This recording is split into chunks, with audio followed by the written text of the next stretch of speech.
لادانی من لە مینبەری مزگەوت دوو جار لە دوو مزگەوتی هەرە گەورەی کوردستان هێنانە ماڵەوەمان ئاوا لەگەڵ کامێرامانی خۆماندا ئەم برا بە ڕێزە خۆبەخشانە کە لەگەڵمان فی سەبیل الله بەبێ موچە و معاشی کەس بەس لەبەر خوا ئەو کەناڵانەش کە ئێوەش بەخوا هیچ پەیوەندیم بە کەسێکەوە نییە، نە کەس دەبینم و نە کەس بینیومی کە بەس لەبەر خاتری خوام کەلامە دەگەێنن.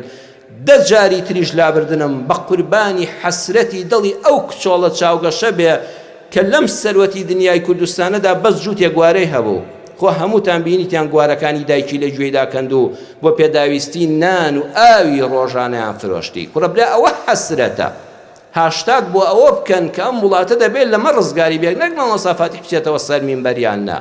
دەمە لای تریشمان لا بدرێت بە ئەندازەی ئەوە حەسرەت دروست ناکە کە کچۆڵەیە گوارەکانی لە گوێدا بکەندرێ.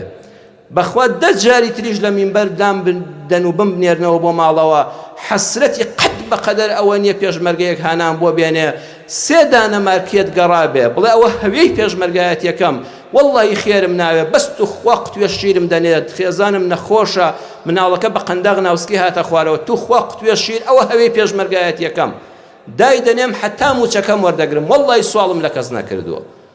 برا ئەمە کارەساتە. ئەگە خوا دەکا حکومەت خزمەتی فەقیر و هەژار دەکا و سیاسەتێکی حەکیمانەی دەبێ و موچە و قوتی ئەو خەڵکە بلانی هەرە کەمەکەیەتی ئەوە ئێمە دەبێت زیاتریش داواکەین بابە لانی کەمەکەی موچێ بدەیە 10 جاری تریش گەردنە ئازابێ من لەسەر مینبەر دەرکە. خۆ ئێمە شەڕی خۆمان نەکرد، ئێمە شەڕی ئەو خەڵکە داماوە دەکەین. خوا ئەوان بە مافەکانی خۆی شادکە ئێمە پاداشمان لای ئەڵڵایە.